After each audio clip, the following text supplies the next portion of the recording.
जा रहा है अपना अगला session chemical properties of metal. जो हमने लास्ट टाइम पढ़ा था फिजिकल प्रॉपर्टीज ऑफ मेटल, जिसमें मेरे से एक चीज छूट गई थी लास्ट टाइम जो बताना रह गया था, लाइक सोनोरस। मेटल्स कैसे होते हैं? सोनोरस होते हैं। अगर मैं मेटल को किसी चीज से स्ट्राइक करूं तो मेटल्स रिंगिंग साउंड जनरेट करते हैं। जैसे आपको पता है, मतलब आयरन होता है, उसके ऊपर आप ऐसे मारेंगे तो उसके अंदर से आवाज आएगी।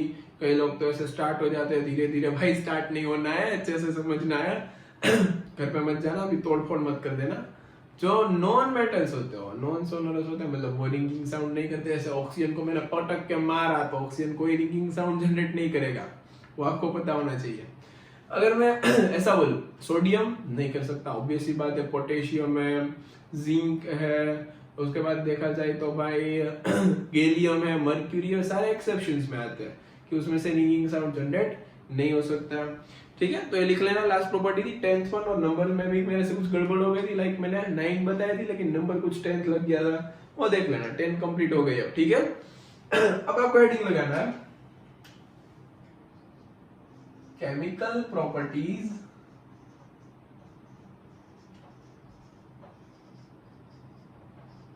Of metal. आपके सिलेबस में अभी नॉन मेटल की केमिकल प्रॉपर्टी नहीं पढ़नी है। जो सिलेबस में नहीं है वो भी नहीं पढ़ना चाहिए, जो आगे जरूरत होगी वो बता दिया जाएगा। मतलब एनसीईआरटी में क्लियर हेडिंग है।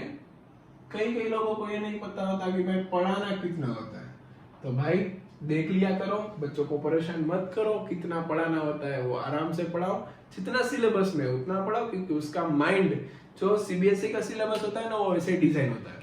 मतलब आपका माइंड 10th स्टैंडर्ड में कितना है उस हिसाब से उन लोगों ने बुक्स बनाई है, तो उसको हम फॉलो करते हैं स्ट्रिक्टली, तो वो अच्छी बात है। अगर ज्यादा पढ़ा रहे हो वो अच्छी बात नहीं है। मतलब हाँ, आपको पता है, सबको आता है, लेकिन ज्यादा पढ़ाना, किसको कितना पढ़ाना वो आपको पता होना चाहिए। एनीवेज स्टार्ट करते हैं chemical properties of metal. Sorry, metal. चल, अब इसके अंदर आपको 5 केमिकल प्रॉपर्टी पढ़नी है। पहले उसका लिस्ट बना लेते हैं, जैसे मैं हर बार करता हूं। 1 2 3 4 5।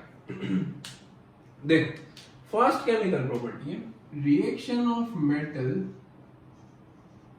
With oxygen. मतलब मेटल की ऑक्सीजन के साथ डिटेल में रिएक्शन देखनी है, क्या होता है, कैसे होता है, 10th में कितना समझना होता है, उस हिसाब से आपको रिएक्शन देखनी है। Reaction of metal with, second है आपकी एसिड, तो एसिड के साथ रिएक्शन कैसी होती है वो देखनी है। तीसरी chemical property reaction of metal with water, water के साथ कैसी रिएक्शन होती है, hot water, cold water, steam, क्या क्या प्रॉपर्टीज होती है वो सारी चीजें बताऊंगा। लास्ट में reaction of metal with non metal. अब ये क्वेश्चन इंपॉर्टेंट है, आयनिक कंपाउंड का फॉर्मेशन, और इसके साथ साथ ही मैं पढ़ा दूंगा properties of ionic compound. Ionic compound की प्रॉपर्टीज क्या होती है वो भी मैं आपको इसमें ही बता दूंगा। Compound, sorry, clear. लास्ट में आपको पढ़ना है reaction of metal with metallic salt. ऐसे लिख देते हैं reaction of metal with metallic salt. एक डिस्प्लेसमेंट रिएक्शन ही है जो आपने पहले की हुई है, मतलब वही रिपीट करना है और कुछ नहीं है। तो जल्दी से इन 5 का लिस्ट बनाओ, फिर हम आगे बढ़ते हैं। First chemical property of our syllabus reaction of metal with oxygen.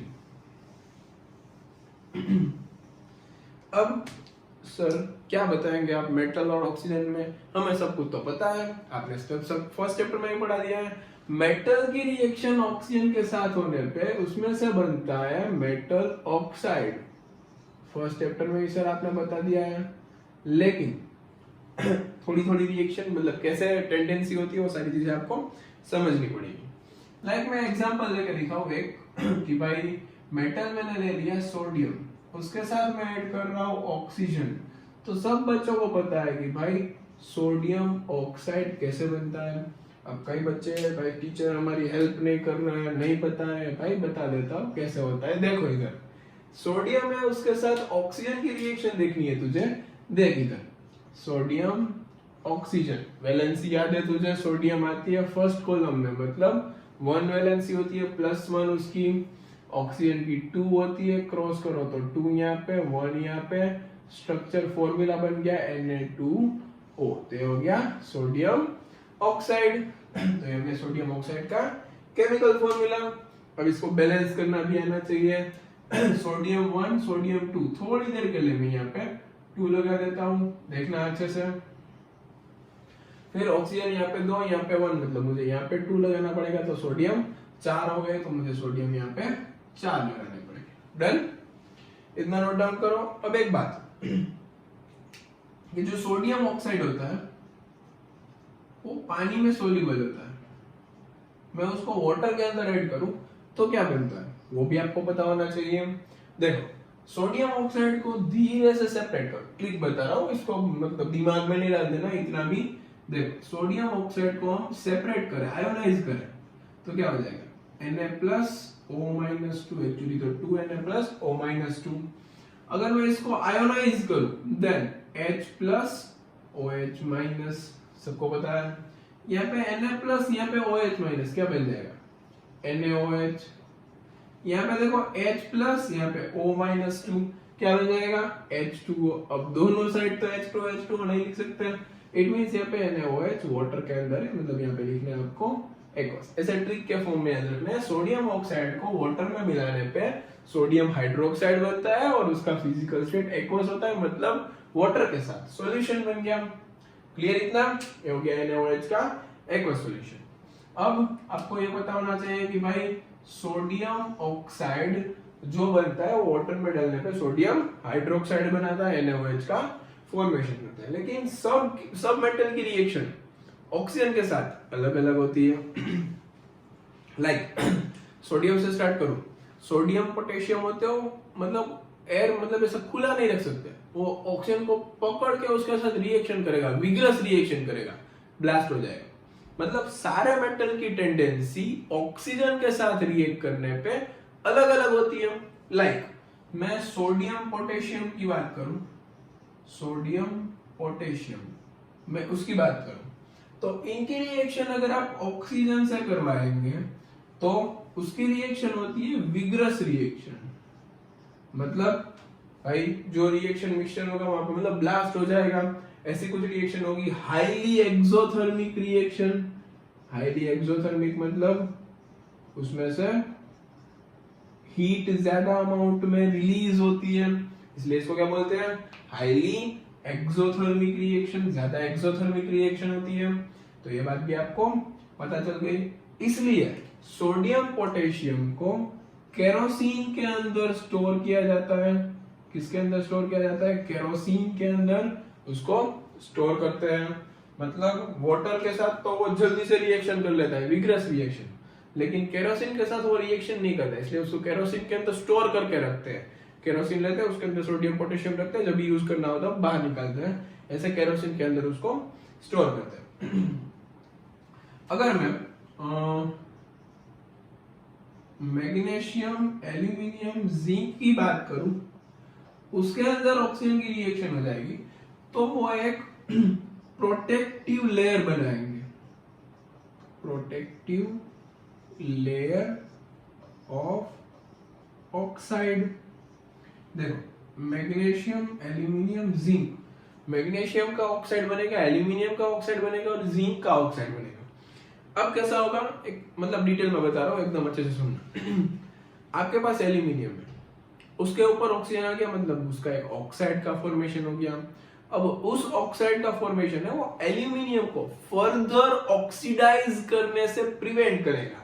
Like देखो आपके पास ये आ गया मैग्नीशियम, सॉरी ये ले लो कोई भी, मतलब एल्यूमिनियम ले लिया। एल्यूमिनियम के ऊपर ये आपका ऑक्सीजन के साथ रिएक्शन करने से इसके ऊपर एक लेयर बन गया, जो ये ब्लैक कलर का लेयर है वो है एल्यूमिनियम ऑक्साइड का लेयर। अब फर्दर अगर आप कोई भी ऑक्सीजन इसके साथ रिएक्ट करने के लिए आएगा प्लस ऑक्सीजन, तो ये रिएक्ट करने नहीं देगा और ये एल्यूमिनियम को ऑक्सीडाइज होने से प्रिवेंट करेगा। ऑक्सीडाइज होने से बचाएगा। तो ये प्रोटेक्टिव लेयर मानी जाती है, इसके ऊपर जो लेयर होती है वो प्रोटेक्टिव लेयर मानी जाती है। बाकी का मेटल का देखें तो भाई कॉपर है वो मतलब ऑर्डिनरी टेम्परेचर पे रिएक्ट नहीं करता, मतलब थोड़ा सा हाई टेम्परेचर किया जाए तो कॉपर ऑक्साइड बनाता है, ब्लैक कलर का कोटिंग हो जाता है उसके ऊपर, लाइक इसको ब्लैक पेन से ही लिखते हैं। कॉपर होता है वो मतलब हीटिंग करने पे कॉपर ऑक्साइड में कन्वर्ट हो जाता है, ठीक है। और वो कॉपर ऑक्साइड का कलर होता है ब्लैक कलर, उसके ऊपर ब्लैक कलर का एक लेयर फॉर्म हो जाता है, वो कॉपर ऑक्साइड का लेयर होता है। क्लियर एकदम। तो ये हो गई कॉपर की बात। अगर मैं थोड़ा सा आगे जाऊं इसके अंदर डीप में, ये नोट डाउन कर लेना, इरेज कर रहा हूं मैं। एक प्रोसेस होती है, आपने नाम सुना होगा एनोडाइजिंग। आपकी टेक्स्ट बुक में जो डू यू नो करके लिखा हुआ होता है ना, लेफ्ट साइड के पेज में ऊपर से नीचे आके येलो कलर का बॉक्स है, उसके अंदर डू यू नो में लिखा हुआ है, जो डू यू नो है उसके अंदर लिखा हुआ है कि भाई एनोडाइजिंग क्या होता है, समझ लेते हैं साथ साथ में, टाइम है तो फिर देखो। एल्यूमिनियम होता है, उसके ऊपर जो लेयर बन जाती है एल्यूमिनियम ऑक्साइड की, जो लेयर हमें पता है कि प्रोटेक्टिव लेयर होती है, लेकिन वो भी हमें पता होना चाहिए कि ये थीन लेयर होती है। अगर मुझे एल्यूमिनियम को ज्यादा प्रोटेक्ट करना है तो मुझे इस थीन लेयर में से बनाना पड़ेगा थिक लेयर। अब थिक लेयर बनाने मतलब इसको मैं कैसे बनाऊं, तो इसके लिए एक प्रोसीजर है, उस प्रोसीजर को बोलते हैं एनोडाइजिंग। क्या बोलते हैं? Anodising of aluminium. स्पेलिंग देख लेना एक बार। देखो अब क्या होगा, आपको ऐसा कुछ करना है, लाइक इसको मैं इरेज कर रहा हूं, अच्छे से नोट डाउन करते जाना, डिटेल वीडियो मिलेगा, सारी चीजें इसके अंदर आपको मिल जाएगी, कुछ मैं बाकी नहीं रखने वाला। देखो आपने कुछ ऐसा एक कंटेनर ले लिया जिसके अंदर आपने एनोड कैथोड लगा दिया, यहाँ पे लगाया एनोड, यहाँ पे लगाया कैथोड। ये तो आपको केमिस्ट्री में अब रटना पड़ेगा कि भाई ये 2-3 बार डायग्राम आता है। देखो पॉजिटिव नेगेटिव, ये आपका एनोड, ये आपका कैथोड। अब मैं थोड़ी सी अच्छे से इंफॉर्मेशन बताता हूं। इसके अंदर आपको एक सॉल्यूशन भरना है।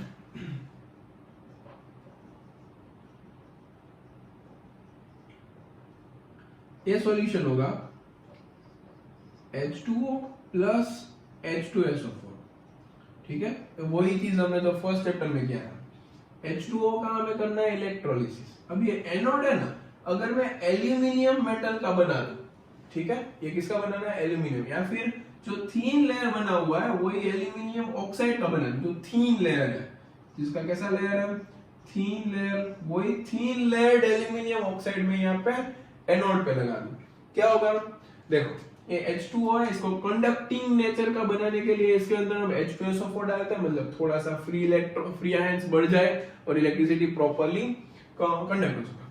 अब देखो ये H2O क्या करेगा, जो H2O में से दो चीजें निकलती है, मैंने स्टार्टिंग में बताया था H+O-2, यहाँ पे 2 H+ निकलते हैं, और जो ऑक्सीजन होता है वो नेगेटिव है, तो नेगेटिव किस टर्मिनल के पास जाएगा? ऑब्वियस सी बात है, पॉजिटिव टर्मिनल के पास जाएगा। पॉजिटिव टर्मिनल कौन सा होता है? एनोड होता है। इट मींस एनोड पे ऑक्सीजन गैस बन के जाएगा, और यहाँ पे मतलब ऑक्सीजन गैस बन जाएगा यहाँ पे आके। तो जो ये आपका थीन लेयर था उसके ऊपर ज्यादा अमाउंट में ऑक्सीजन आ रहा है, मतलब यहाँ से निकल के ऑक्सीजन, यहाँ से निकल के ऑक्सीजन, यहाँ से निकल के ऑक्सीजन। इट मींस जो एल्यूमिनियम का जो पतला लेयर है उसके ऊपर कंटिन्यूअसली ऑक्सीजन आ रहा है, और ये धीरे धीरे थीन लेयर में से थिक लेयर में कन्वर्ट हो रहा है। थीन लेयर में से इसका बन रहा है थिक लेयर। तो ये क्या हो गया? एनोडाइजिंग प्रोसेस, जिसमें आपने क्या क्या, एल्यूमिनियम प्रोटेक्टिव तो था, उसमें से आपने एनोडाइजिंग करके, एल्यूमिनियम प्रोटेक्टिव था उसका एनोडाइजिंग करके आपने उसको मोर प्रोटेक्टिव बना दिया।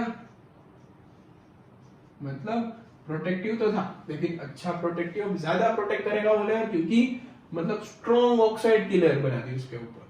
तो आपको ऑलवेज याद रखना है एल्यूमिनियम ऑक्साइड की जो मतलब प्रॉपर्टीज होती है वो क्या होती है, उसको प्रिवेंट करने की, प्रोटेक्ट करने की, ऑक्सीडाइज करने से प्रोटेक्ट करता है। किससे प्रोटेक्ट करता है वो भी यहाँ पे लिख देते हैं, protective nature to prevent oxidation. Clear? चलो समझ में आ गया यहाँ तक। अब आगे दूसरी बात देखते हैं, इसको मैं लेस कर रहा हूं, ठीक है। अभी यही रिएक्शन चलेगी थोड़ी देर के लिए, आपको सोना ही रहना है, आराम से पढ़ना है। देखो अगर मैं ऐसा बोलूं कि भाई डू यू नो, अब हो गया, पता चल गया कितनी देर, मेटल ऑक्साइड होता है, उसका नेचर क्या होता है, तो आप तुरंत ही बोलेंगे, जल्दी से बोलो कमेंट बॉक्स में, मेटल ऑक्साइड का नेचर क्या होता है। मेटल ऑक्साइड का नेचर होता है बच्चा लोग basic nature, non metallic oxide का nature acidic nature. First chapter में भी पढ़ाया, सेकंड चैप्टर में भी पढ़ाया मैंने। अब ये जो बेसिक नेचर होता है मेटल ऑक्साइड का, उसके बारे में थोड़ा सा डिटेल में जाए, जो कि सेकंड चैप्टर में नहीं पढ़ना चाहिए, वो मतलब आपको अच्छे समझ में नहीं आया, इसलिए मैंने यहाँ पे स्टार्ट कर रहा हूँ। ये बेसिक नेचर का था, बेस है, मेटल ऑक्साइड क्या होता है, एक बेस होता है, ऐसा लिख देते हैं, मेटल ऑक्साइड क्या होता है, एक बेस होता है। अगर मैं एक रिएक्शन लिख रहा हूं, ध्यान रखना, एल्यूमिनियम ऑक्साइड, या फिर हम ले लेते हैं चलो जिंक ऑक्साइड ले लेते हैं। जिंक ऑक्साइड, जिंक की रिएक्शन ऑक्सीजन के साथ कर दी, प्रोटेक्टिव लेयर जिंक ऑक्साइड। अब इसके अंदर मैं HCl ऐड कर रहा हूं, और जिंक ऑक्साइड के अंदर मैं NaOH ऐड कर रहा हूं। ध्यान रखना कैसे रिएक्शन करता हूं मैं। अब जो जिंक ऑक्साइड होगा उसको सेपरेट करो, Zn+2 O-2 H+1 Cl-1, यहाँ पे नहीं करना चलो, Zn+2 Cl-1 क्या बन जाएगा, ZnCl2 प्लस H+O-2 क्या बन जाएगा, H2O। ठीक है। अब NaOH जिंक मेटल के साथ रिएक्शन करे तो हम पढ़ चुके हैं, इसमें से बनता है Na2ZnO2, थोड़ी सी कॉम्प्लेक्स रिएक्शन होती है, याद रखने को मैंने बोला था, और इसमें से रिलीज हो जाएगा H2O, मतलब ये रिएक्शन आपको याद रखनी है। अब देखो ये था आपका बेस, ठीक है, यहाँ पे ये था एसिड, चलो ये एसिड था, यहाँ पे रिएक्शन हुई salt plus water, salt plus water, it means मुझे पता है कि न्यूट्रलाइजेशन रिएक्शन हुई है, और न्यूट्रलाइजेशन रिएक्शन एसिड और बेस के बीच में होती है, तो यहाँ पे ये भाई साहब है बेस, चलो, और यहाँ पे है भाई साहब बेस के साथ कौन होगा, एसिड। मैंने कुछ कंक्लूजन दे दिया, क्या कंक्लूजन दिया, किसी को पता चल रहा है तो कमेंट बॉक्स में डालो, वरना मैं बता रहा हूं। देख ये क्या क्या मैंने, एसिड की रिएक्शन बेस के साथ, बेस की रिएक्शन एसिड, तो ये दोनों तरीके से बिहेव कर रहा है, ये बेस भी है, ये एसिड भी है। इट मींस जिंक ऑक्साइड एक एम्फोटेरिक ऑक्साइड है। अब बच्चों को लाइट हुई कि हाँ सर ये तो मैं पता था, कब का पता था, लेकिन अभी प्रूफ करवा दिया कि ये एसिड के साथ रिएक्शन करता है तो खुद बेस बन जाता है, और बेस के साथ रिएक्शन करने पे खुद एसिड बन जाता है, मतलब जिंक ऑक्साइड भाई साहब एक एम्फोटेरिक है। अगर आपने यहाँ पे एल्यूमिनियम ऑक्साइड लिया होता, दिखा देता हूं, यहाँ पे लिया हुआ था आपने Al2O3, तो HCl के साथ रिएक्शन करने पे आपको मिलता AlCl3, और यहाँ पे अगर आपने लिया हुआ Al2O3 तो इसके साथ रिएक्शन करने पे आपको मिलता NaAlO2, जो हमने ऑलरेडी पढ़ लिया है। ठीक है, तो सेम होगी, यहाँ पे एल्यूमिनियम ऑक्साइड भी आप प्रूफ कर सकते हो, जिंक ऑक्साइड, फिर होता है एल्यूमिनियम ऑक्साइड, और एक होता है लीड ऑक्साइड। ये तीनों का नेचर एम्फोटेरिक होता है, तो ये बात भी हो गई। और एक लास्ट बात इस रिएक्शन में, फिर ये रिएक्शन कंप्लीट होती है। देखो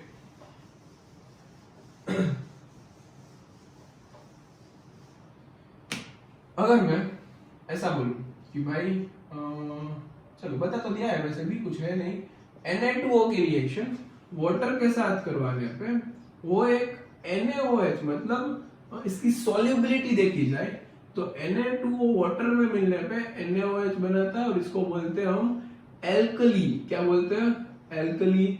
अब एल्कली की डेफिनेशन आपको कोई पूछे कि एल्कली क्या होता है, तो भाई आपको बताना है कि एल्कली मतलब water soluble bases are called alkali. Water soluble basis को क्या बोलते हैं? एल्कली बोलते हैं। तो देखो यहाँ पे पानी के साथ मिल गया है, मतलब इसको क्या बोलते हैं? एल्कली। तो ऑक्साइड पढ़ रहे थे ना, ऑक्साइड को अगर वाटर के अंदर सोल्यूबल किया जाए तो वो एक अल्कली का फॉर्मेशन करता है। तो ये बात भी यहाँ पे क्लियर हो गई। अब आपको समझना ऐसे पड़ेगा कि भाई मेटल की ऑक्सीजन के साथ रिएक्ट करने की टेंडेंसी कुछ अलग होती है। कुछ मेटल जल्दी से रिएक्शन करते हैं, विग्रस रिएक्शन करते हैं, कुछ मेटल धीरे धीरे रिएक्शन करते हैं, मतलब प्रोटेक्टिव लेयर बनाते हैं, फिर रिएक्शन स्लो हो जाती है। फिर देखा जाए तो सिल्वर और गोल्ड जो हाई टेम्परेचर पे भी ऑक्सीजन के साथ रिएक्शन नहीं कर पाते हैं। मतलब वो आपका एक पैराग्राफ एनसीईआरटी में पूरा दिया गया है, वो पढ़ना अच्छे से इंपॉर्टेंट है। सारी चीजें मैंने यहाँ पे कवर कर ली है फिर भी, ठीक है। तो हम दूसरी रिएक्शन के साइड मूव ऑन होते हैं। अब हम रिएक्शन देखने जाते हैं, reaction of metal with acid. तो जल्दी से इसको नोट डाउन कर लो। चलो बच्चा लोग डन।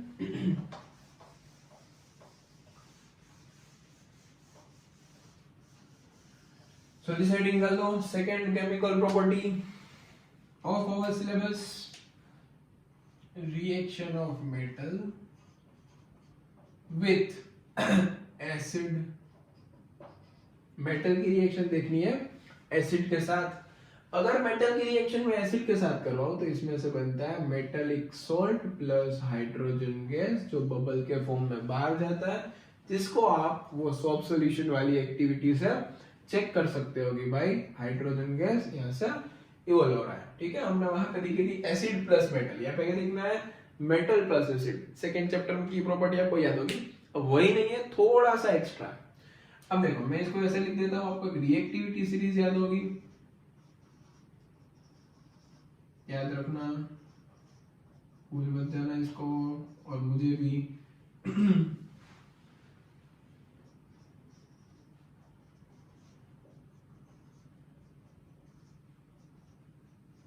चलो ये हो गया आपकी रिएक्टिविटी सीरीज।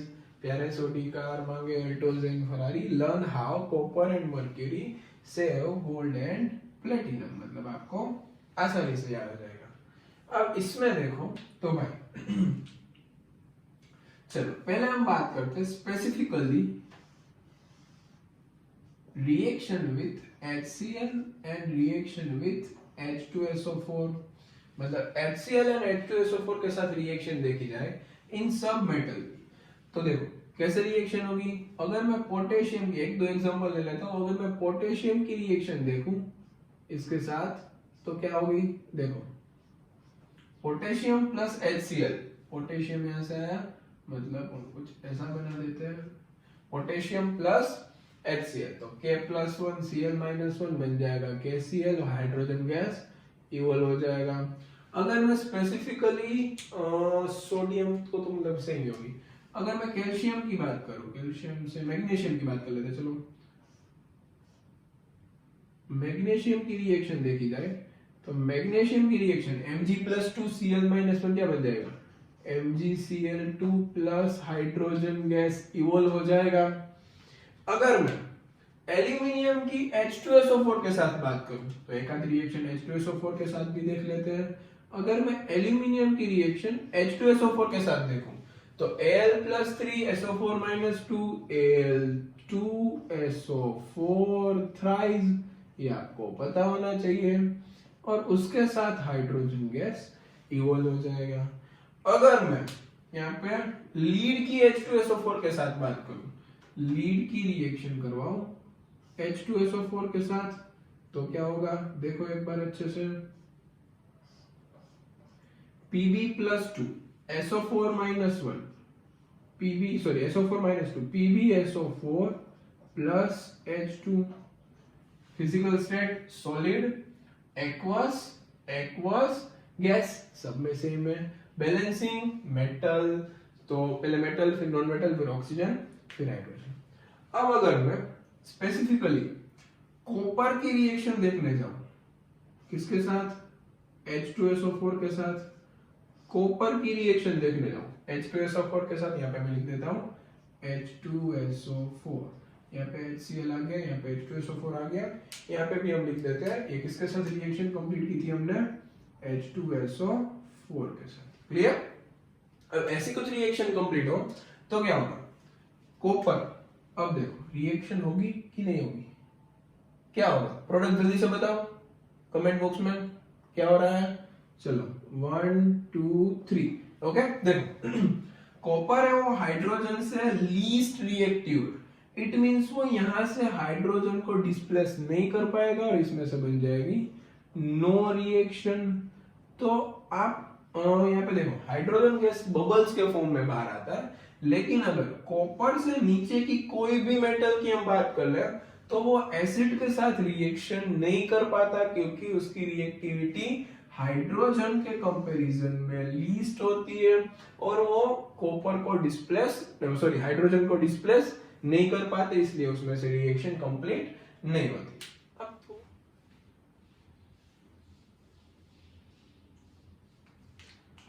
चलो एक इंटरेस्टिंग बात, स्टार बना के अच्छे से नोट डाउन करना उसको। अगर कोई मेटल इसमें से हम चूज कर ले भाई कैल्शियम, उसकी रिएक्शन में करवाना चाहो फाइनली HNO3 मैदान में है, HNO3 के साथ रिएक्शन करवाने जाओ तो रिएक्शन क्या होगी देखो, तो भाई जैसे सॉल्ट बनता था CaNO3 ट्वाइस, तो हाँ वो बनेगा, कोई इश्यू नहीं है। फिर इसमें से जो हाइड्रोजन गैस रिलीज होता था, तो अब इसका क्या होगा, देखो आपको याद रखना है HNO3 एक स्ट्रॉन्ग ऑक्सीडाइजिंग एजेंट है। अब ऑक्सीडाइजिंग एजेंट का काम क्या होता है, तो ऑक्सीडाइजिंग एजेंट का काम होता है to provide oxygen, oxygen provide करता है। तो क्या करेगा HNO3 H2 को ऑक्सीजन प्रोवाइड करके H2O में कन्वर्ट कर देगा। इट मींस HNO3 में से जो गैस रिलीज होती है H2O, मतलब कैल्शियम के HNO3 के साथ रिएक्शन होने पे यहां से H2O इवॉल्व नहीं हो पाएगा, H2 इवॉल्व नहीं हो पाएगा, उसमें से बन जाएगा H2O, वाटर में कन्वर्ट हो जाएगा। और वो जो स्ट्रॉन्ग ऑक्सीडाइजिंग एजेंट होते हैं, मतलब यहाँ पे लिख देता हूं, जो ऑक्सीडाइजिंग एजेंट होते हैं उसका खुद का इटसेल्फ क्या होता है, रिडक्शन होता है, वो आपको पता होना चाहिए। तो जो HNO3 है उसने ऑक्सीडेशन तो कर दिया, खुद का रिडक्शन होगा, या तो NO2 बना लेगा, या तो N2O बना लेगा, या तो NO बना लेगा। आप यहाँ पे NO2 याद रखो, कोई इश्यू नहीं है, चलेगा। तो HNO3 ने इसका ऑक्सीडाइज कर दिया, H2 को ऑक्सीडाइज करके H2O बना दिया और खुद क्या हो गया, रिड्यूस हो गया, और वो N2O या फिर NO2 या फिर NO में रिड्यूस हो गया। ये बात आपको पहले पता होनी चाहिए।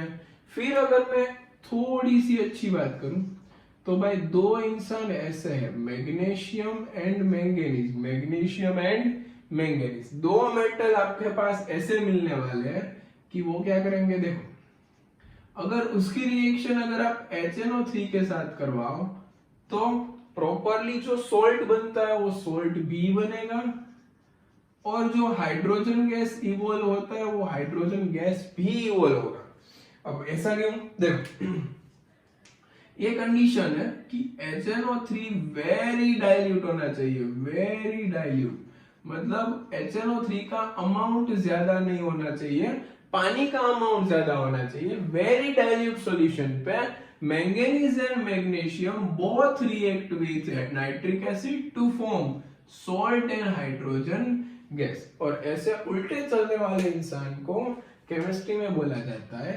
एक्सेप्शन। क्या बोला जाता है, एक्सेप्शन। क्लियर?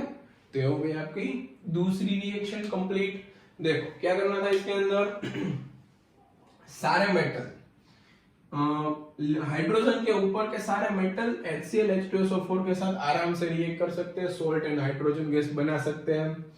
नीचे के मेटल रिएक्ट नहीं कर सकते क्योंकि भाई उसकी रिएक्टिविटी हाइड्रोजन से कम होती है।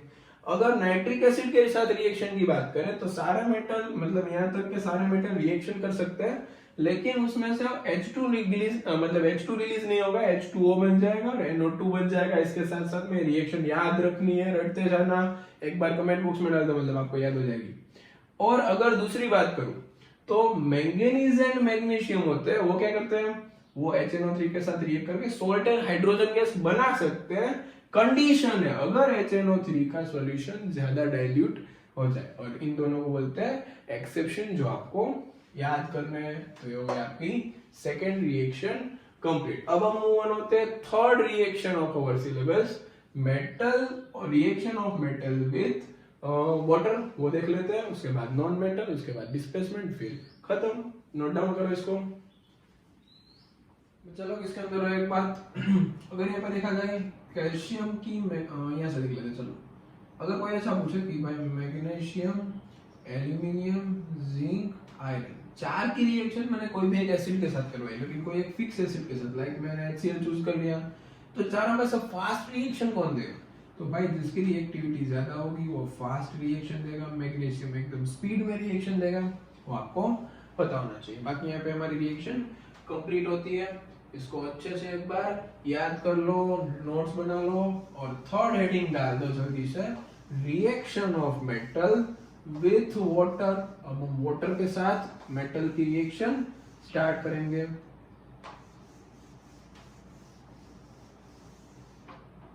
देखो थर्ड केमिकल प्रॉपर्टी,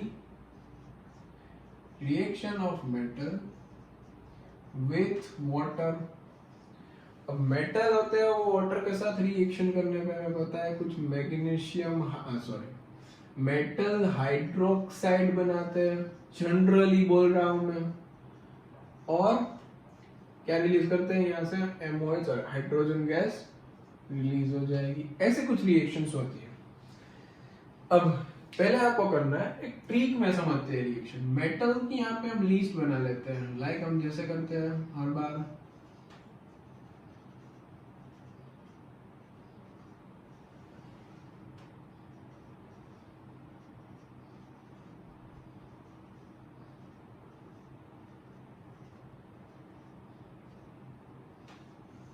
अब देखो सब मेटल की रिएक्टिविटी अलग अलग होती है। ये इतने ज्यादा रिएक्टिव है। अब देखो आपको तीन टाइप की वाटर के साथ रिएक्शन देखनी है।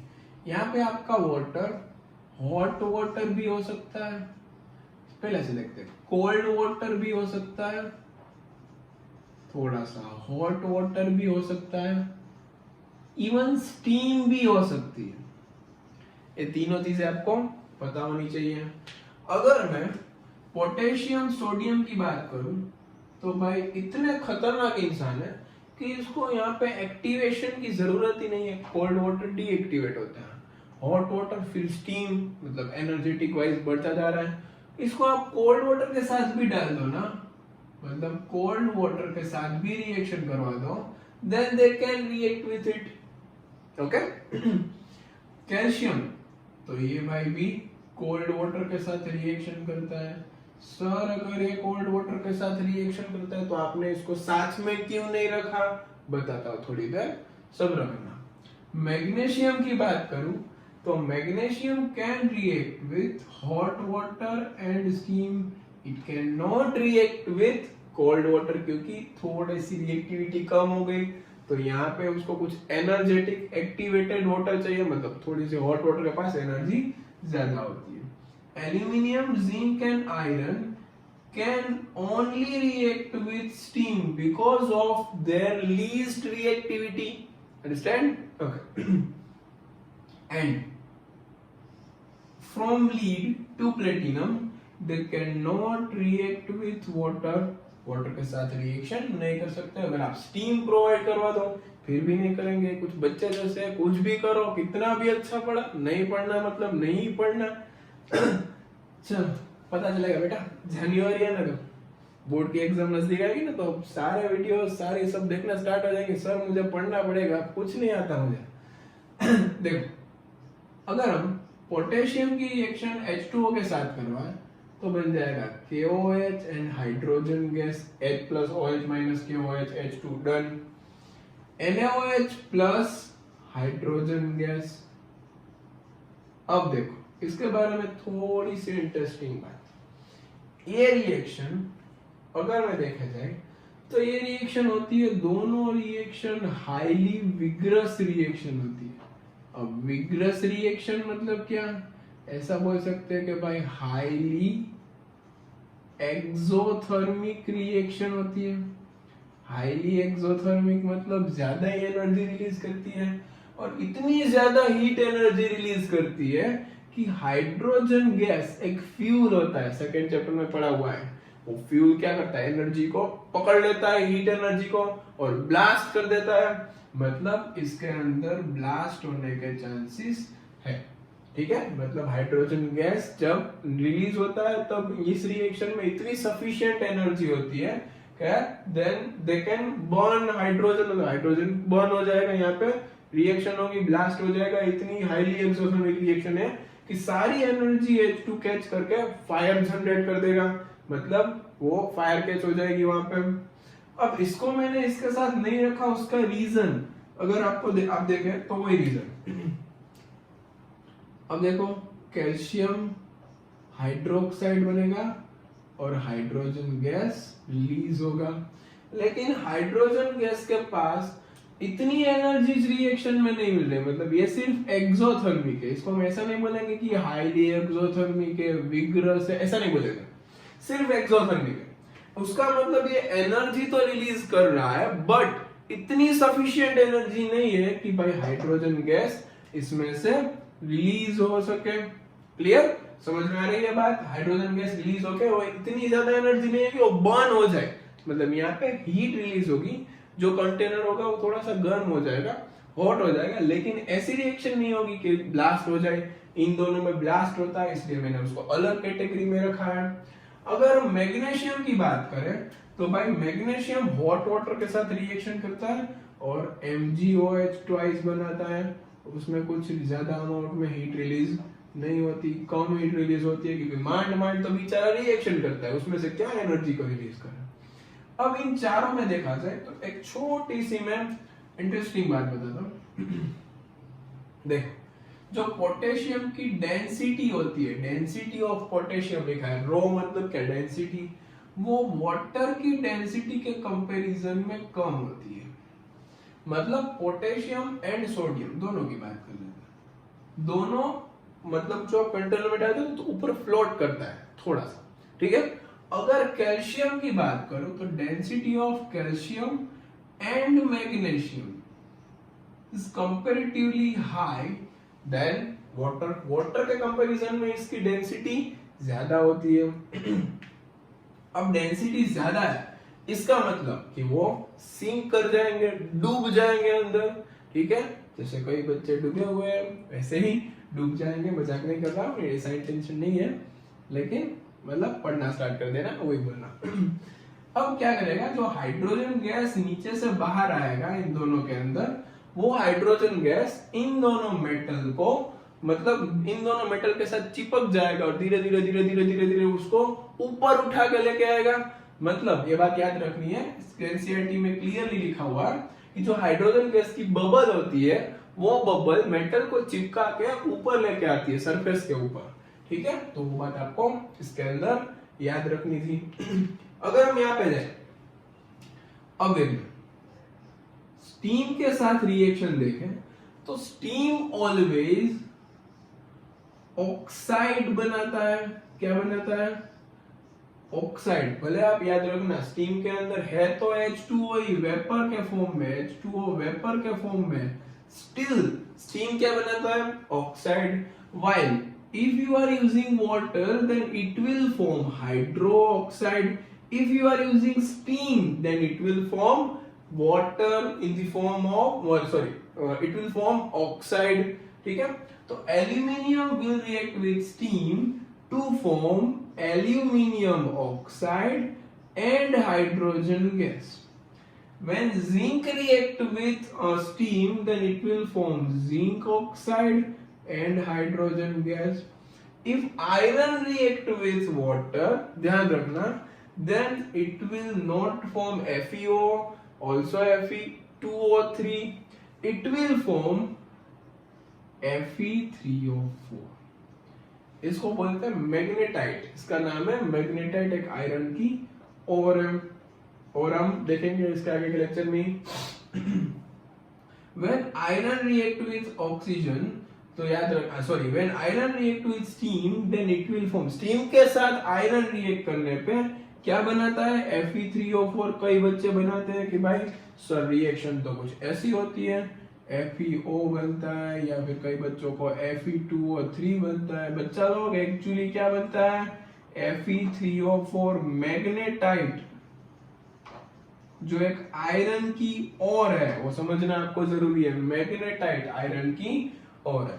एंड ये सारे ये बच्चे तो मतलब जो ये हमारे अच्छे अच्छे बच्चे हैं जो कुछ नहीं करते हैं, तो ये है आपके लिए, ये मेटल रिएक्शन नहीं करते, मतलब नो रिएक्शन। तो ये मैंने डिटेल में बता दिया कि भाई ये क्या होता है। पहले दो कोल्ड वाटर के साथ, तीसरा भी कोल्ड वाटर लेकिन कम एक्सोथर्मिक होता है, इसलिए उसको हमने अलग कैटेगरी में रखा।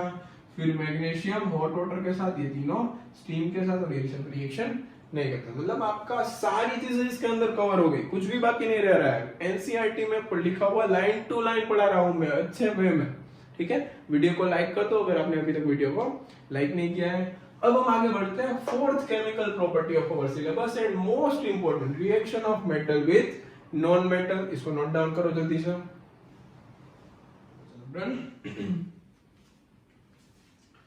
जल्दी सेटिंग डाल दो। रिएक्शन ऑफ मेटल, अगर वो डेंसिटी वाला टॉपिक समझ में नहीं आ रहा, लेकिन याद रखना डेंसिटी दूसरी बार देखना, मैंने क्या बोला था, सोडियम पोटेशियम की डेंसिटी कम होती है इसलिए वो फ्लोट करते हैं, वाइल जो आपके मैग्नीशियम और कैल्शियम होते हैं उसकी डेंसिटी ज्यादा होती है, मतलब वो डूब जाते हैं, सिंक करते हैं, मतलब कि वो हाइड्रोजन गैस के हेल्प से, बबल की हेल्प से वो ऊपर आ जाते हैं वापस।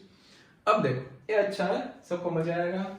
देखो fourth chemical reaction, reaction of metal with non metal. Metal की रिएक्शन करनी है नॉन मेटल के साथ, और मेटल नॉन मेटल की हेल्प से जो प्रोडक्ट मिलती है उसको आपको बोलना है आयनिक कंपाउंड। क्या बोलना है उसको, आयनिक कंपाउंड। बताएंगे उसके बारे में डिटेल में, don't worry, stay with me. चलो स्टार्ट करते हैं। Reaction of metal with non metal. तो भाई पहले एक मेटल चूज करना है, लाइक मैंने पहले चूज किया सोडियम। एक एग्जांपल दे, दो एग्जांपल मैं करवाऊंगा, बाकी तीन मैं करवा दूंगा, बाकी सारे एग्जांपल आपको करने हैं। देखो सोडियम चूज कर लिया मैंने, क्लोरीन चूज कर लिया। मैं आपको बताता हूँ लास्ट में बोर्ड में क्वेश्चन कैसे पूछेगा। सोडियम की रिएक्शन क्लोरीन के साथ कर रहे हो, ऐसा नहीं कि NaCl डायरेक्टली बना देना है, कैसे होता है वो समझना है, उसकी प्रोसीजर देखो। स्टेप नंबर 1 ऐसे ही लिखना है बोर्ड में, जैसे मैं लिखता जा रहा हूँ बोर्ड की एग्जाम में आपको ऐसे ही करना है। स्टेप नंबर 1 में आपको सोडियम क्लोरीन लिख के नीचे लिखना है 2,8,1। जो इसका कॉन्फ़िगरेशन है कंपलसरी आपको पता होना चाहिए। नहीं आपको पता है तो प्लीज 9th स्टैंडर्ड की बुक पढ़िए, उसमें से कॉन्फ़िगरेशन समझे एक बार। पॉसिबल है तो मैं फर्स्ट चैप्टर का वीडियो बनाने की ट्राई करूंगा, क्योंकि उसमें कॉन्फ़िगरेशन समझा दूंगा थोड़ा सा। इसका होता है 2,8,7। स्टेप नंबर 2 जिसमें आपको सोडियम और क्लोरीन अगेन लिखना, ये था आपका स्टेप नंबर 1, ये है स्टेप नंबर 2। अब देखो इसमें क्या करना है, जो आउटर मोस्ट के इलेक्ट्रॉन है, आउटर मोस्ट शेल के जो इलेक्ट्रॉन है उसको बोलते हैं वैलेंस इलेक्ट्रॉन। क्या बोलते हैं बच्चा लोग, वैलेंस इलेक्ट्रॉन। आउटर मोस्ट में इसके पास एक इलेक्ट्रॉन है, इसको मैं क्रॉस की फॉर्म में दिखा रहा हूं। इसके पास 7 इलेक्ट्रॉन है, इसको मैं डॉट के फॉर्म में दिखा रहा हूं।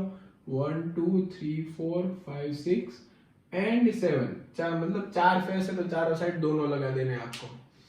अब देखो सोडियम भाई बोलेगा कि क्लोरीन भाई एक बात सुनो मेरी ध्यान से, दोनों कम्युनिकेशन कर रहा है बोर्ड के अंदर, हम उन दोनों की कम्युनिकेशन में सुन रहा हूँ और मैं आपको बता रहा हूँ। सोडियम क्या कर रहा है, एक इलेक्ट्रॉन है वो बोलेगा क्लोरीन भाई अगर ये इलेक्ट्रॉन आप ले लो मेरा कंप्लीट हो जाएगा ऑक्टेट। क्या कंप्लीट हो जाएगा, ऑक्टेट। ऑक्टेट तो बेचारे को स्टेबिलिटी मिल जाएगी। क्लोरीन ने सोचा, फिर ट्यूबलाइट को लाइट हुई, ट्यूबलाइट को लाइट हुई कि अगर मैं इलेक्ट्रॉन एक ले लूं तो मेरे साथ में से 8 हो जाएंगे, मतलब मुझे भी क्या मिल जाएगा, ऑक्टेट कंप्लीट हो जाएगा, स्टेबिलिटी मिल जाएगी। तो इसने क्या किया, इसने बोला कि भाई ये इलेक्ट्रॉन इसको मैं डोनेट कर देता हूं। तो ये इलेक्ट्रॉन इसने इसको डोनेट कर दिया यहाँ पे। देखो अब स्टेप नंबर 3, स्टेप नंबर 3 में क्या हुआ, जो सोडियम था उसने एक इलेक्ट्रॉन का लॉस किया, मतलब उसके ऊपर आया +1 चार्ज। अब क्लोरीन ने एक इलेक्ट्रॉन गेन किया, उसके ऊपर आया -1 का चार्ज।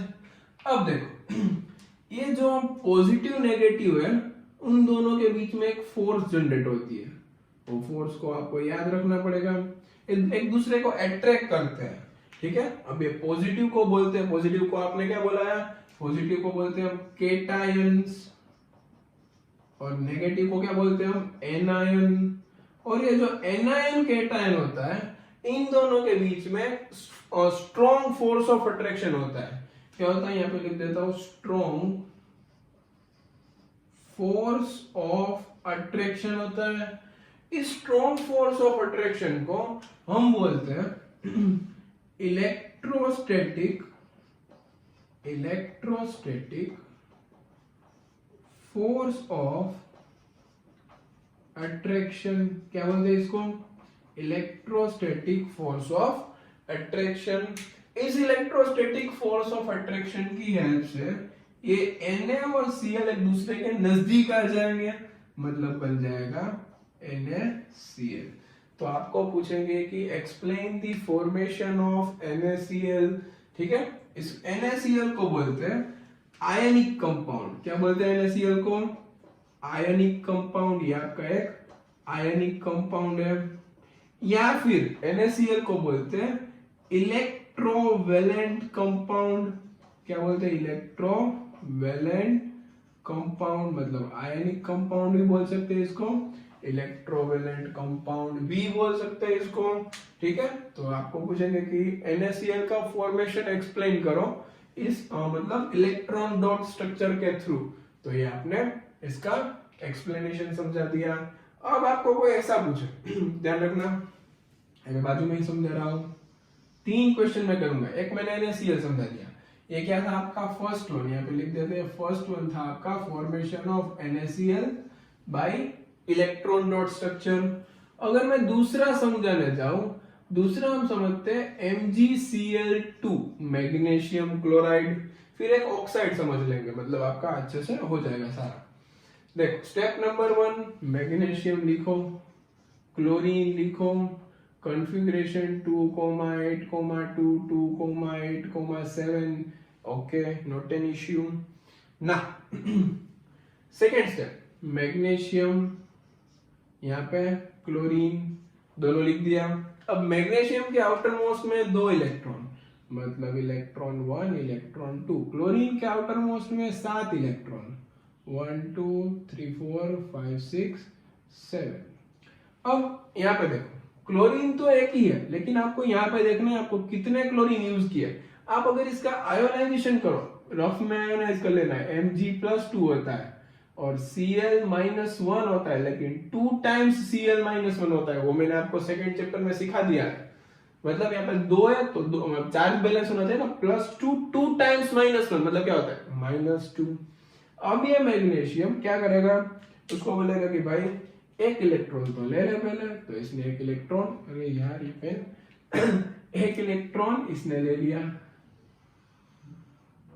अब क्या हुआ, यहाँ पे जाते जाते क्लोरीन को पूछा तेरा कोई दूसरा फ्रेंड है, उसने बोला ठीक है। उसको अगर इलेक्ट्रॉन चाहिए तो उसको भी बुला, मतलब आएगा दूसरा क्लोरीन।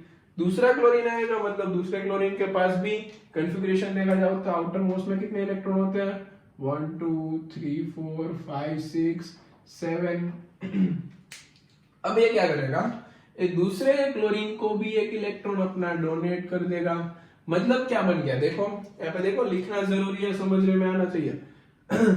Mg ने 2 इलेक्ट्रॉन का लॉस कर दिया, तो Mg क्या बन गया, +2 बन गया। क्लोरीन देखो कितने इलेक्ट्रॉन गेन कर रहा है, तो क्लोरीन तो एक ही इलेक्ट्रॉन गेन कर रहा है, लेकिन कितने क्लोरीन है, तो कि 2 क्लोरीन है। तो यहाँ पे आ गया Cl -1 Mg+2 2 टाइम्स Cl -1। इन दोनों के बीच में एक इलेक्ट्रोस्टैटिक फोर्स ऑफ अट्रैक्शन होता है, जो इलेक्ट्रोस्टैटिक फोर्स ऑफ अट्रैक्शन की हेल्प से वो दोनों एक दूसरे के करीब आ जाते हैं और उसमें से बन जाता है MgCl2। अगर AlCl3 होता तो एक एल्यूमिनियम, यहाँ पे 3 आ जाते हैं और यहाँ पे 3 क्लोरीन आ जाते हैं, मतलब AlCl3। अब मैं नेक्स्ट आपको समझाऊंगा एक ऑक्साइड का फॉर्मेशन, सोडियम ऑक्साइड का फॉर्मेशन हम समझ लेते हैं इसी मेथड से। देखो चलो इरेज कर देते हैं। सोडियम ऑक्साइड का फॉर्मेशन समझते हैं, कंपाउंड नंबर 3 सोडियम ऑक्साइड मतलब Na2O। याद रखना मैं कैसे कर रहा हूं, पहले लिखना है सोडियम, पहले लिखना है ऑक्सीजन, इसका इलेक्ट्रॉनिक कॉन्फ़िगरेशन 2,8,1 2,6, ये याद होना चाहिए। अब इसके आउटर मोस्ट में है एक इलेक्ट्रॉन बराबर, चलो 2,6, यहाँ पे सोडियम का 2,8,1। अब देखो क्या होगा, यहाँ पे सोडियम कितने हैं, 2 है, मतलब आपको पहले पता होना चाहिए क्या हो जाएगा, 2Na+ एंड O-2, ऐसा कुछ हो जाएगा। अगर मैं दूसरा स्टेप लिखूं तो यहाँ पे मुझे लिखना पड़ेगा सोडियम, आउटर मोस्ट में इलेक्ट्रॉन दिखाएंगे यहाँ पे ऑक्सीजन। सोडियम के आउटर मोस्ट में कितने इलेक्ट्रॉन है भाई साहब, तो एक इलेक्ट्रॉन है, दिख रहा है सबको, एक इलेक्ट्रॉन है। ऑक्सीजन के आउटर मोस्ट में 6 इलेक्ट्रॉन है, 1 2 3 4 5 एंड 6। इसको 2 चाहिए, लेकिन देने वाला कितना है, एक ही है। मतलब यहाँ पे आपने देखा होगा कितने सोडियम है आपके पास, 2 सोडियम है, तो आपको एक दूसरा सोडियम भी लेना पड़ेगा। अब क्या होगा देखो, ये सोडियम है वो इसको एक इलेक्ट्रॉन डोनेट करेगा और ये सोडियम इसको दूसरा इलेक्ट्रॉन डोनेट करेगा। क्या बन गया, तो यहाँ पे 2 सोडियम आ गए, देखो अच्छे से क्या हुआ, सोडियम ने 2 इलेक्ट्रॉन दिया, लेकिन एक सोडियम ने तो एक ही दिया। सोडियम हमारे पास 2 थे, मतलब 2Na+ एंड O, तो उसने 2 इलेक्ट्रॉन खुद ने 2 गेन किए, मतलब -2। अब ये पॉजिटिव नेगेटिव के बीच में इलेक्ट्रोस्टैटिक फोर्स होगा, इसलिए वो कनेक्ट होकर Na2O बना लेंगे। तो ये हो गया तीसरा आपका इलेक्ट्रॉन डॉट स्ट्रक्चर, तीसरा कंपाउंड। आपको होमवर्क में ट्राई करना है, एक आपको ट्राई करना है कैल्शियम ऑक्साइड, एक आपको ट्राई करना है एल्यूमिनियम ऑक्साइड, एक आपको ट्राई करना है मैग्नीशियम हो गया AlCl3। ये 3 ट्राई कर लेना अच्छे से, मतलब यहाँ पे हो जाएगी। अब रिएक्शन तो ये कंप्लीट हो गई, लेकिन इसके अंदर थोड़ा सा छोटा सा टॉपिक है, देखो इसको मैं इरेज कर रहा हूं, नोट डाउन कर लेना वीडियो पॉज करके।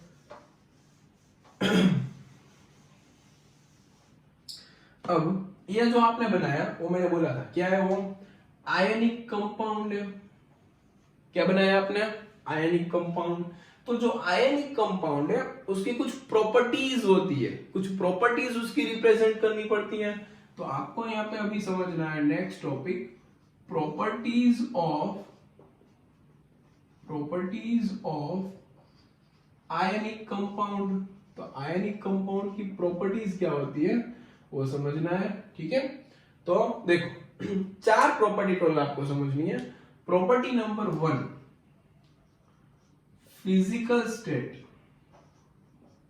अब देखो आपने देखा हुआ है इन दोनों के बीच में, मतलब पॉजिटिव नेगेटिव के बीच में इतना स्ट्रॉन्ग, सॉलिड के बीच में इतना स्ट्रॉन्ग फोर्स ऑफ अट्रैक्शन होता है कि वो एक दूसरे के एकदम करीब आ जाते हैं, और इंटरमोलिक्यूलर स्पेस इतनी कम होती है, that's why they are all solid in nature. मतलब स्टेट में क्या हो जाएगा, सॉलिड स्टेट। यहाँ पे रीजन लिखे तो भाई बिकॉज ऑफ, यहाँ पे लिखना है आपको, because of strong force of attraction, strong force of attraction की वजह से वो सॉलिड स्टेट में है। तो ये हो गया आपका फर्स्ट पॉइंट। NaCl आप घर पे लेते हो तो वो सॉलिड स्टेट में होता है, सबको पता है।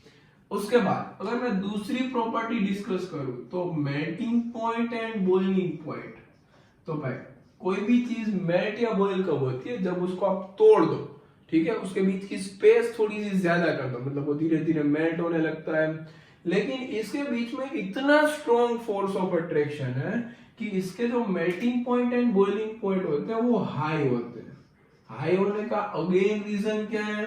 Because of strong force of attraction we have to provide very much amount of energy to break them. मतलब उसको ब्रेक करने के लिए हमें कुछ ज्यादा अमाउंट में एनर्जी प्रोवाइड करनी पड़ती है। दैट्स व्हाई उसका melting point boiling point high होते हैं।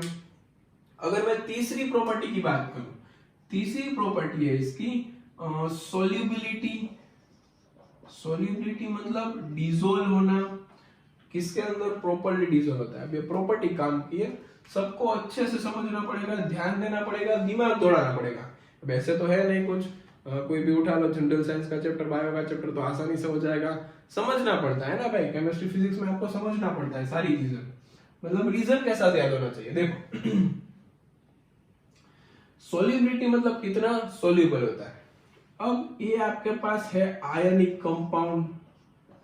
आयनिक कंपाउंड्स मतलब उसके पास होते हैं आयंस। क्या होने वाले हैं? आयंस। कौन से आयन होते हैं? तो कि भाई एनायंस होते हैं और केटायंस होते हैं। एनायंस एंड केटायंस होते हैं। अब ये एनायन केटायन मतलब negative ion and positive ion होते हैं। आयंस होने की वजह से आयनिक कंपाउंड होते हैं पोलर नेचर के। अब पोलर क्या होता है? देखो एक मिनट, पोलर क्या होता है? पोलर मतलब ऐसा कंपाउंड जिसके पास पोल्स हो। आपने फिजिक्स में पढ़ा हुआ है मैग्नेट। मैग्नेट के पास दो पोल है, नॉर्थ पोल, साउथ पोल। यहाँ पे पोलर मतलब उसके पास दो पोल है, positive pole and negative pole. अगर एग्जांपल लेके देखो तो भाई इसके पास होता है Na प्लस Cl माइनस। तो देखो ये दोनों पोल है, पॉजिटिव पोल, नेगेटिव पोल, इसलिए इसको बोलते हैं पोलर। अब एक रूल आपको याद रखना है, लाइक डिसॉल्व्स लाइक। अब ये क्या बोला सर ने? ये तो हमारे सामने बिल्कुल नहीं आ गया। लाइक डिसॉल्व लाइक मतलब जो पोलर होता है वो पोलर के अंदर ही मिक्स होता है।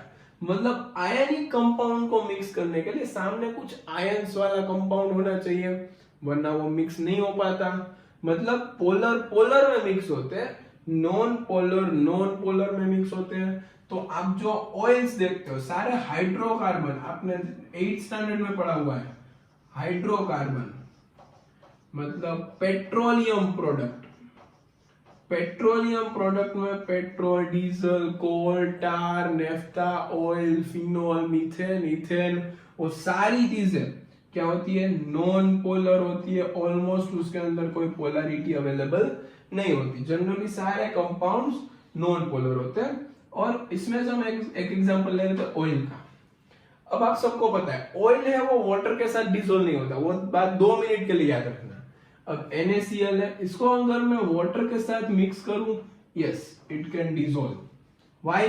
Because water have two ions, OH minus and H plus.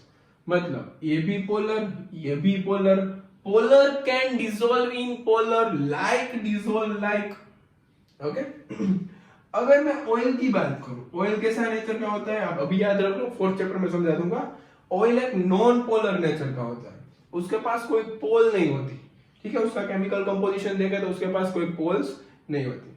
So it can not dissolve in water. तो आप ऑयल वाटर को कभी मिक्स नहीं कर पाते, उसका रीजन है ऑयल नॉन पोलर है, वाटर क्या है?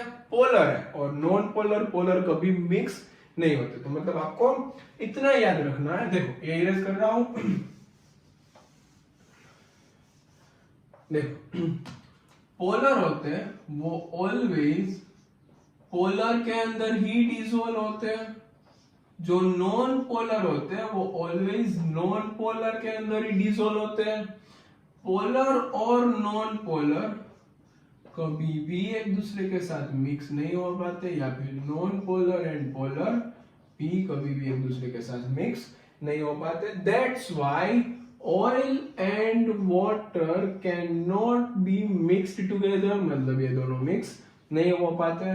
While sodium chloride and water, मतलब मैं पोलर पोलर का एग्जांपल दे रहा हूं, sodium chloride and water can mixed with each other. यहाँ पे नॉन पोलर का एग्जांपल लेना है तो आप ऐसा बोल सकते हो, पेट्रोल एंड डीजल एक दूसरे के साथ मिक्स हो सकते हैं, दोनों कैसे हैं, नॉन पोलर। तो ये भी एग्जांपल हो गया आपका।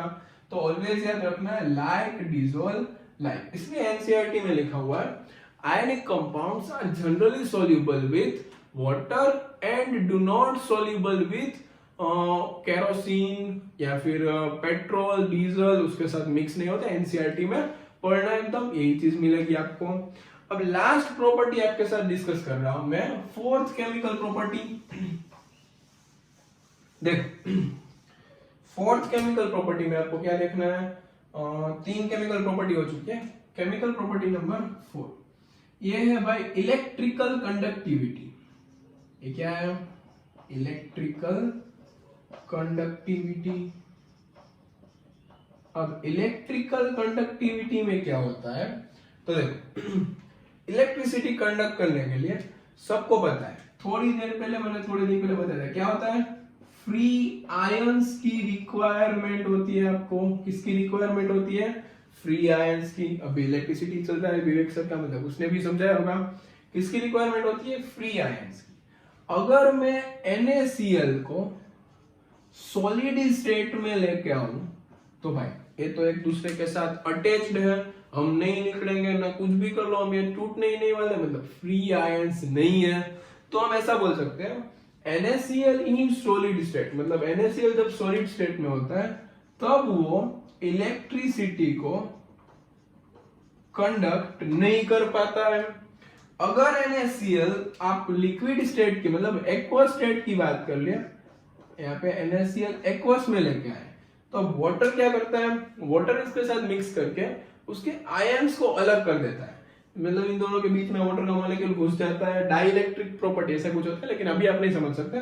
वाटर इन सब के बीच में घुस के Na+ और Cl- को जनरेट करता है, इसलिए अभी इसके पास फ्री आयंस अवेलेबल है।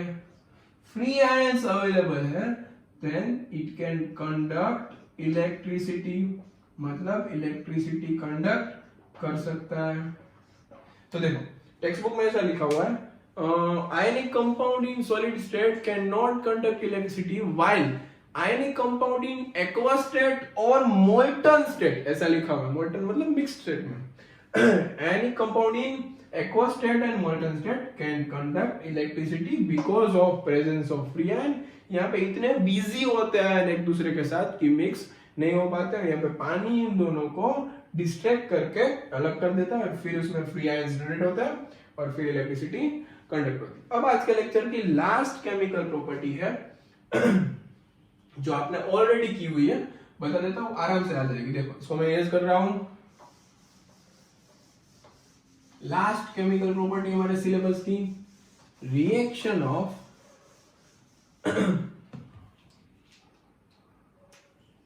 चलो reaction of metal with metallic salt. जल्दी से आप हेडिंग डालो, मैं 1 ही मिनट में पानी पी के आता हूं।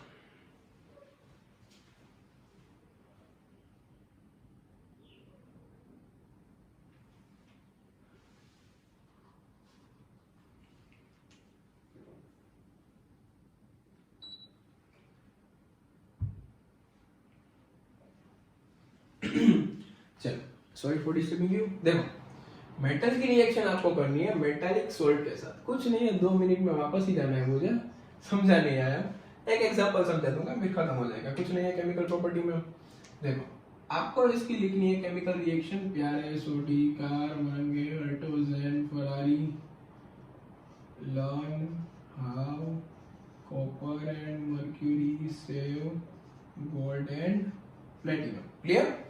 मेटल कोई भी उठा लो, सोडियम, मेटालिक सॉल्ट कोई भी उठा लो, चलो मैंने ले लिया CaCl2, देखो सोडियम फिर CaCl2, देखो किंगडम वाला कॉन्सेप्ट, फिर से डिस्प्लेसमेंट रिएक्शन जो मैंने उस टाइम पढ़ाई थी सेकंड चैप्टर में, अभी भी समझ में नहीं आया तो वहां पे जाके देखो, ये वही केमिकल रिएक्शन है जो मैंने सेकंड चैप्टर में पढ़ाया था, फर्स्ट चैप्टर में भी पढ़ाया था।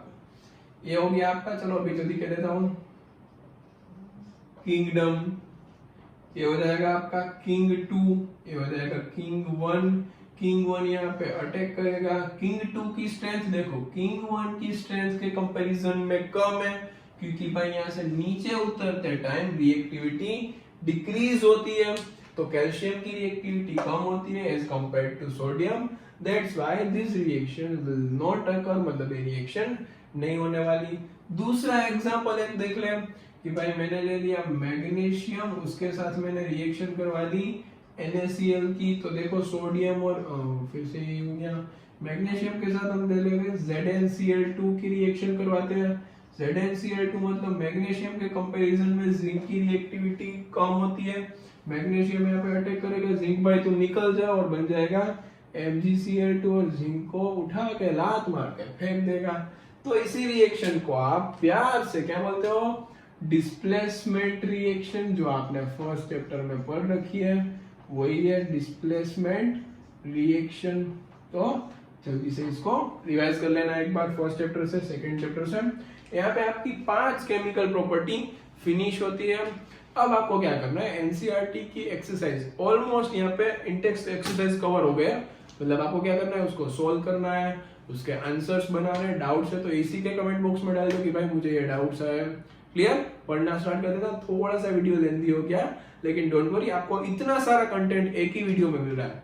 वीडियो को लाइक करना मत भूले, अभी तक सब्सक्राइब नहीं किया तो प्लीज वीडियो को सब्सक्राइब कर दो, अपने सारे फ्रेंड्स को वीडियो शेयर कर दो। Bye bye.